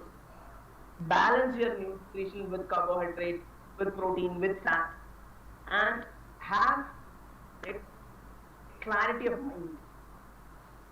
Most of the time what we have seen is people who feel, okay, I can face it and I'm strong enough to face it, they actually come out more faster. That willpower, that confidence against your opponent, that could be a virus, that could be anything for that matter. That confidence is basically inbuilt and we have to tackle it and bring it out. And for that, your immune system, for any virus for that matter, is making yourself prepared even without any drugs for that matter. Make sure that you have a good, healthy practice to go forward with it, especially sleep, especially food. Never ever skip breakfast. Have fruits, have nutritious food items, mix it with carbohydrate, protein, and fat. I should not be saying that junk food is bad, but I also take junk food. So I should not be saying that it's bad, but make sure that you have your nutrition balanced with it. Maybe once in a while, okay, that's part of it. You can't tell no to everything in the world. So once in a while, that's okay, junk food. But otherwise, have a system which is very clear and drink water. Then all addictive things try to keep off and move on. That's the biggest thing to make yourself immune and prepared for anything. Yes, sir. Thank you. Sir, and could you speak something about longevity issues post-COVID? Longevity as such, in what matter? Sir, the basic after COVID, the basic life. How the life will be Yeah. post-COVID. Yes. Good thing to think of, how the life will be post-COVID. It's again a challenging phase that we all have to go through. Do you follow cricket? No, sir. How many of you follow cricket here? If you have followed cricket and if you have turned on your TV for the last 2 weeks and you have followed the Indian-Australian series that is happening in Australia, life has come back to normal there. One of my friends who has been working in Australia, he was telling me that people are allowed to watch games in the stadium. They don't have to wear masks routinely. Only when they go for crowded places, they have to wear masks. So life has literally come back to normal in certain places. And that's also the same way we all will have to go through. Life will have to come to a new normal, I would say. Currently, we are going through one normal. and I'm sure that it will come back to a normal phase. Maybe in next year by this time, hopefully, let's hope for the best. That will come back to normal. But the biggest hurdle that we have to face is for the people who have been affected with it, the sequentially that the COVID can bring out is one challenge. The second thing is, as I told, 2020 has been peculiar in multiple ways. We have tried many ways, many methods in people to stick on to use masks before. No one has completely no one has completely taken that. But because of COVID, that has happened. Because of COVID, lots of hygienic measures have happened. So these things, let's move it forward. But other things I would say, probably the life will have to come back to normal. And maybe the new normal, but it will come back. Slowly it will come back to a way it was. Probably the vaccine will help, probably the herd immunity, I don't know how long it will take for all that. But it will slowly it will come back to normal. Maybe a year, maybe 2, maybe 3. But it will come to that track back. But always carry on with whatever new things and new beneficial things that you have learned. Yes, Good evening, sir. Yes, ma'am. One more doubt I have, whether is there any chance if COVID... I missed your question, ma'am.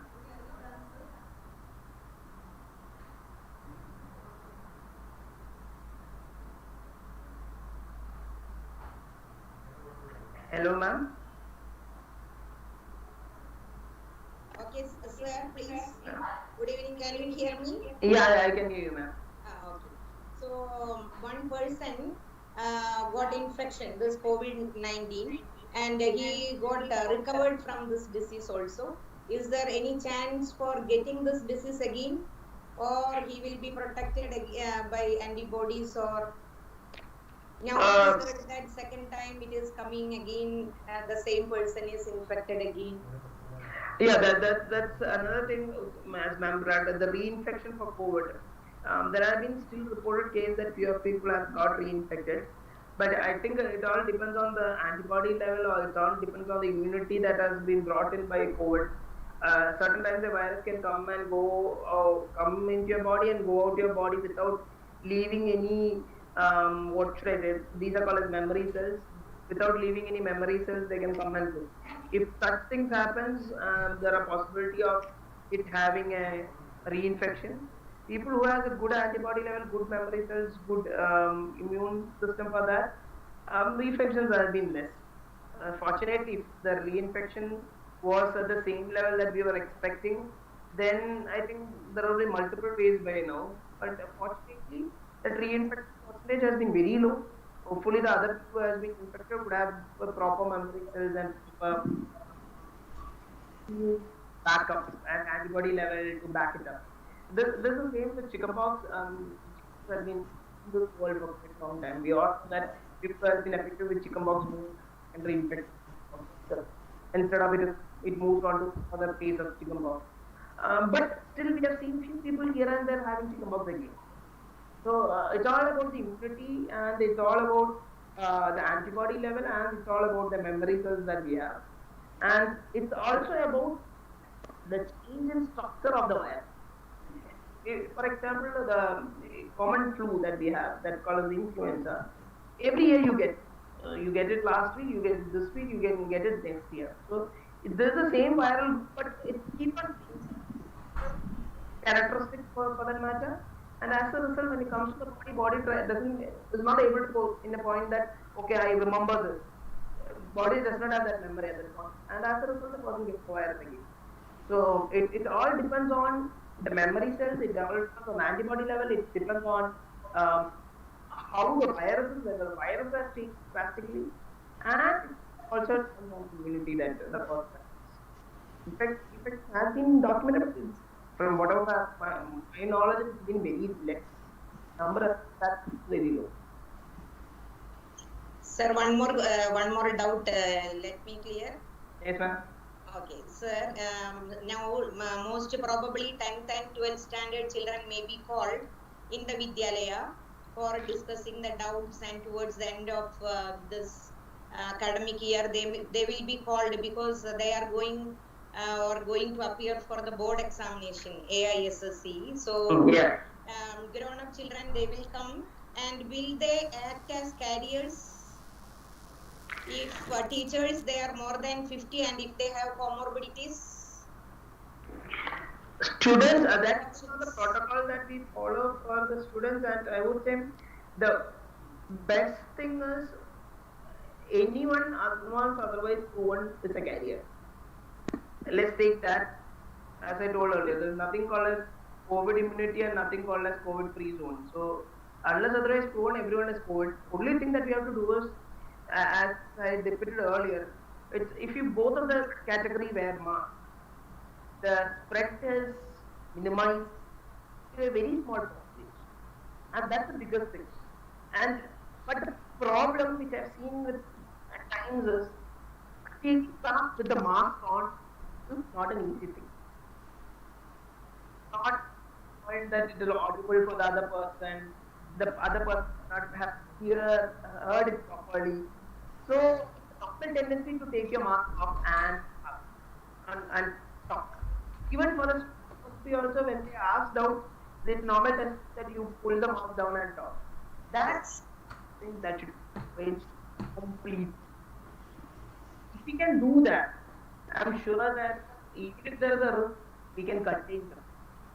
Proper masking, proper distance, proper hand sanitizing mechanisms, and if we follow those precautions, because as I told, life has come back to normal at one point or other.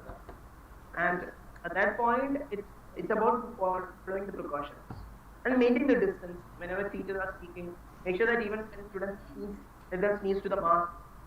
Whenever they complain of fever or any other discomfort, discourage them from coming to the school at this point. And even minute steps that we take brings a good effort, good effect in regular practice. And I think that is the only key that we can follow at this point. And one thing that has been beneficial over the 8 months of lockdown is students want to come back. And this is the only time maybe after so many that okay, students, I want to come to school. Whatever be, I will follow. Whatever you tell, I will come back. So that you have to capitalize that to the maximum, follow the precaution to the maximum, and I think that will help in. As ma'am rightly told, students, when they have to appear for the health exam, they are worried of their future, and if we can tell them clearly about the precautions, I think that's the best. Because no, sir, social distancing is also 100% we can't, because children know they will come to us and they will say sometimes they wish to open up certain things. So normally the social distancing, we will also forget, and they also will forget, and they will come, and sometimes we have a temptation to hug them even, because these days we were in virtual contact only we had, so after these many days, so sometimes, so that is why I am worried, that is why I am asking you, sir. That's a normal, even when it started, when we in the emergency room, no one used to wear masks. We have to tell, because it is an hindrance to our routine thing. It is difficult to wear mask. We normally routinely examine patients, even if it is a COVID-specific symptom. Because the initial action was we routinely go and examine them. Maybe in the OP it is a normal method, but because of the months we had, everyone slowly started adapting. But the challenge with teachers, that will be the offline to online to offline is going to be a huge switch altogether. And that goal, I would advise you can start with small groups. It will be effective. So that teachers are accustomed to the system, and you can have small batches coming in, see how the system correct your, I need this, I need that, I can do. Even as ma'am told, if I want to 1 meter distance, let's just other side, just sit on the other, and make sure that small modifications in your routine life in the schools, which will maybe with those modifications you can move on. It's always start with small groups. With small groups, we can slowly expand. In order to correct their notebooks and all, no, if any problem, if we touch those notebooks on the Ma'am, if you touch them, Yeah, even if you touch your notebook, ma'am, don't touch that. After the notebook, just and it. No, I mean, after touching any other surface, don't come and touch your nose, mouth, or even the mask, or even your phone. You can correct answer papers or you correct the notebook, you get correct it on and go and the new much more method. And again, I would just keep most of the teachers will have children at home, so and elderly, that make sure that the pen that is used is discarded there itself. Even you can have a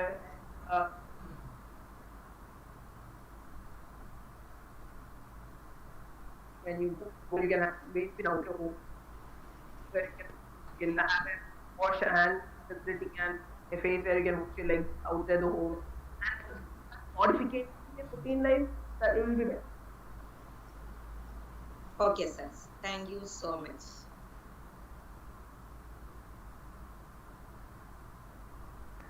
So, what kind of food will help us boost our immunity? All, I mean, നമ്മുടെ നാട്ടിലെ normal foods most of them have good nutrition. നല്ല ചോറും സാമ്പാറും കറിയും it's good enough. പിന്നെ അതാണല്ലോ സദ്യയുടെ ഏറ്റവും വലിയ പ്രത്യേകത എന്ന് പറയുന്നത്. It has all the nutritions in the all one shot.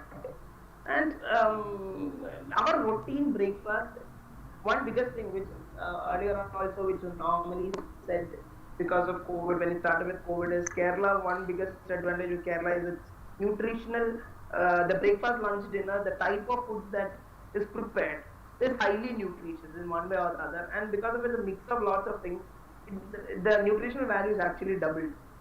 And if you can balance it, just like for example, if you take any nutritional table, idli, I mean sambar, chutney, all those routinely taken foods have nutrition.